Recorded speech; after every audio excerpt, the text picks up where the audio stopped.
Suvendu cabinet की महा engineering में झलका नया जनादेश। 35 मंत्रियों की शपथ ग्रहण के साथ सोनार बांग्ला का रोड मैप तैयार। 13 कैबिनेट, 3 स्वतंत्र प्रभार व 19 राज्य मंत्री, कुल संख्या 41 हुई। अधिकारी ने बताई धारदार टीम। तो अब हम चर्चा शुरू करते हैं। ये चर्चा बहुत ही महत्वपूर्ण है, खास करके एग्जाम के पर्पस के लिए। बंगाल के राजनीतिक इतिहास में सोमवार को एक ऐसा भावुक और युगांतकारी अध्याय जुड़ गया जिसने सत्ता के पारंपरिक रसूख और अभिजात्यताओं को दरकिनार कर दिया। मुख्यमंत्री शुभेंदु अधिकारी के नेतृत्व वाली नई भाजपा सरकार के पहले मुख्यमंत्री विस्तार में जब पूर्व वर्धमान जिले के आउस ग्राम विधानसभा क्षेत्र में विधायक कलिता माझी ने राज्य मंत्री पद की शपथ ली तो लोक भवन न केवल तालियों से गूंज उठा बल्कि वहां मौजूद हर शख्स का चेहरा गर्व से दीप्त था। कभी दूसरों के घरों में चौका बर्तन का महज 2500 रुपये से 4000 रुपये महीना कमाने वाली कलिता ने बूथ कार्यकर्ता से मंत्री पद तक पहुंचकर भारतीय लोकतंत्र की सबसे खूबसूरत व जीवंत मिसाल कायम की। वर्ष 2021 की हार के बावजूद 5 साल तक जमीन पर डटी रहने वाली कलिता ने 2026 में तृणमूल कांग्रेस के अभेद्य किले को ध्वस्त कर जीत दर्ज की है। बड़ी बात है ये। सोमवार को हुए मंत्रिमंडल विस्तार में राज्यपाल RN रवि ने 35 नए मंत्रियों को शपथ और गोपनीयता की शपथ दिलाई, जिसके बाद मंत्री परिषद का कुल आकार अब 41 हो गया। इस कैबिनेट में अनुभव,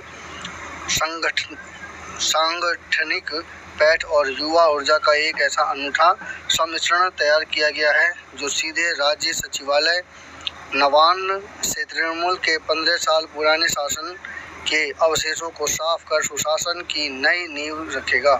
नए मंत्रियों में 13 को कैबिनेट दर्जा, 3 को राज्य मंत्री स्वतंत्र प्रभार, 19 को राज्य मंत्री के रूप में शामिल किया गया है।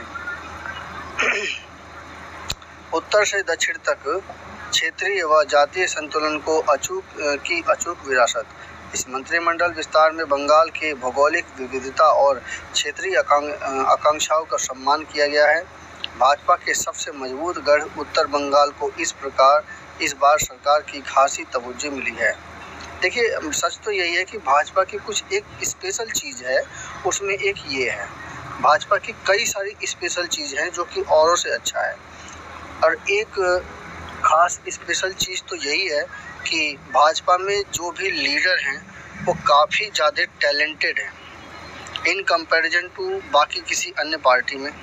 चाहे वो भाषण देने की कला हो, चाहे वो किसी काम को करवाने की कला हो। हालांकि मंत्री लोग केवल काम करते नहीं हैं, वो तो केवल एक साइन करते हैं और उसके बाद जो है लीडरशिप तो आगे काम को देख रेख करनी होती है, लेकिन काम को करवाने की कला भी भाजपा में बहुत अच्छी है इन कंपैरिजन देखा जाए बाकी अन्य पार्टियों में।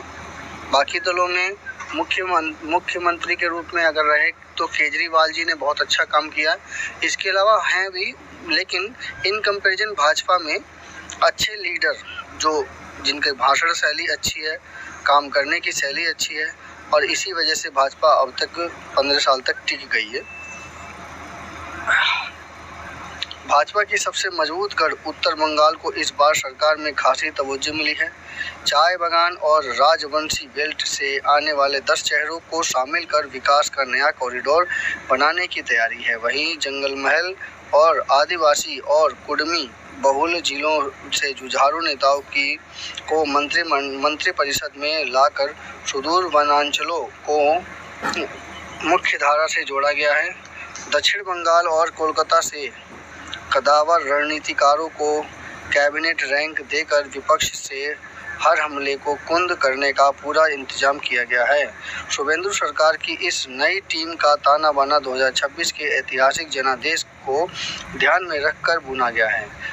ममता बनर्जी के राजनीतिक एकाधिकार को तोड़ने वाली SC, ST और मतुआ समुदाय को सत्ता में सीधी भागीदारी देते हुए रिकॉर्ड 13 मंत्री बनाए गए हैं। इसके साथ ही महिलाओं को केवल वोटर बैंक न मानकर प्रशासन में नीति निर्धारक की भूमिका दी गई है। कलिता मांझी के साथ साथ फैशन डिजाइनर अग्निमित्रा पाल, मौमिता बिस्वास सहित 7 महिलाओं को कैबिनेट का हिस्सा बनाकर भाजपा ने राज्य की आधी आबादी के बीच अपनी पैठ को संस्थागत रूप दे दिया है। युवा जोश, बौद्धिक कौशल और अनुभव का संगम, प्रशासनिक दक्षता को धार देने के लिए मंत्रियों की उम्र और शैक्षणिक योग्यता का भी एक बेहतरीन संतुलन बिठाया गया है। ये ही सबसे अच्छी योग्यता होती है किसी भी लीडरशिप को काम को करने के लिए, ये सबसे अच्छी योग्यता है। और ख़ास करके जब वो बंगाल इस समय संकट की ऐसी स्थिति में है, कभी बंगाल बीजिंग से ज़्यादा टैक्स देता था जिसकी वजह से पूरे देश का शासन चलता था।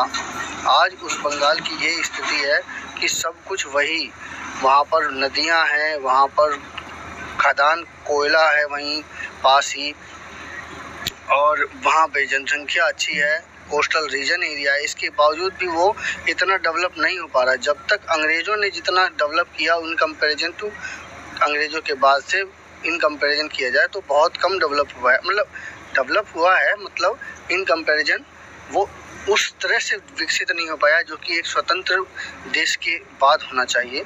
तो ऐसी स्थिति में जो इन्होंने प्रशासन करने की जो दक्षता भाजपा सरकार ने अपनाई है, उसमें बहुत ही अच्छी दक्षता ये है कि मंत्रियों की उम्र और शैक्षणिक योग्यता का भी एक बेहतरीन संतुलन बिठाया गया है। जहां एक तरफ डॉक्टर इंद्रलील खां और स्वपन दास गुप्ता जैसे उच्च शिक्षित और बौद्धिक चेहरे नीतिगत फैसले को वैश्विक और आधुनिक दिशा देंगे, वहीं दूसरी तरफ दूध कुमार मंडल और पूर्व क्रिकेटर अशोक डिंडा जैसे जमीन से जुड़े ऊर्जावान चेहरे हैं। जमीन से जुड़े हुए मतलब एक तो होता है किताबी कीड़ा और एक हो गया ज़मीन से जुड़ा हुआ कि भाई हमारे को वोट लेना है तो हमें क्या कदम उठाना चाहिए। दोनों में बहुत अंतर है, दोनों को समझते हुए ये कदम उठाया गया है। यानी कि कहना चाहिए सरस्वती और लक्ष्मी का मेल किया गया है, जिससे कि आगे हमारी लीडरशिप किस प्रकार से जाती है। अब देखना ये है कि इसका परिणाम कितना बेहतरीन आता है। हमें उम्मीद है कि जिस तरह से इन्होंने टीम बनाई है वो टीम काफ़ी ज़्यादा काबिल तारीफ़ होगी और इसका रिज़ल्ट बहुत ही अच्छा आएगा। हम जल्दी ही ऐसा सुनेंगे कि बंगाल में काफ़ी अच्छा विकास हो और ख़ास करके वहाँ अगर एक केंद्र शासित प्रदेश बन जाए जो कि नेपाल, बांग्लादेश, भूटान और ख़ास करके आसाम यानी कि 7 सिस्टर, इन तीनों के साथ इस प्रकार से कंबाइन रहे जिससे कि वहाँ पे प्रशासन अच्छा हो सके। ख़ास करके केंद्र सरकार का एक केंद्रीय प्रदेश अगर बन जाए तो उससे सरकार को बहुत ज़्यादा बेनिफिट मिलेगा और केंद्र सरकार और राज्य सरकार दोनों मिलकर प्रशासन के काम में बेहतरीन रिजल्ट ला सकती हैं। इससे बेहतरीन रिजल्ट लाने में वहाँ पर फ़ायदा होगा। और दूसरी बात, वहाँ पर अगर कॉरिडोर अगर इस प्रकार से विकसित कर दिया जाए ताकि नेपाल, भूटान जैसे देशों में आसानी से आवागमन होना स्टार्ट हो जाए, जो अगर 3 से 4 घंटे में इस प्रकार से ट्रैवल करवाया जाए कि 3 से 4 घंटे में अगर नेपाल और भूटान का सफ़र हो जाए तो जितनी जल्दी हो सके अगर ऐसा हो जाए तो ये बंगाल के लिए एक तोहफ़ा होगा और बंगाल के साथ ही साथ वो नेपाल और भूटान के लिए भी एक तोहफ़ा हो सकता है। इसके साथ ही नेपाल और भारत का संबंध भी बहुत अच्छा होगा, इसके साथ ही भूटान और भारत का संबंध भी बहुत अच्छा होगा।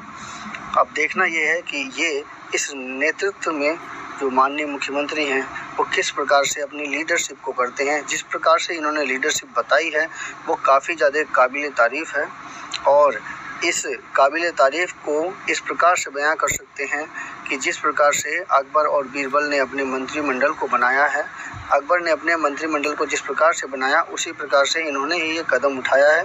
सोची समझी हुई रणनीति को अब किस प्रकार से फॉलो करवाना है, अब ये देखना है कि इस किसी कार्य को किस प्रकार से करते हैं। मेरी समीक्षा कैसी लगी कृपया कमेंट कीजिए, चैनल को सब्सक्राइब कीजिए। धन्यवाद।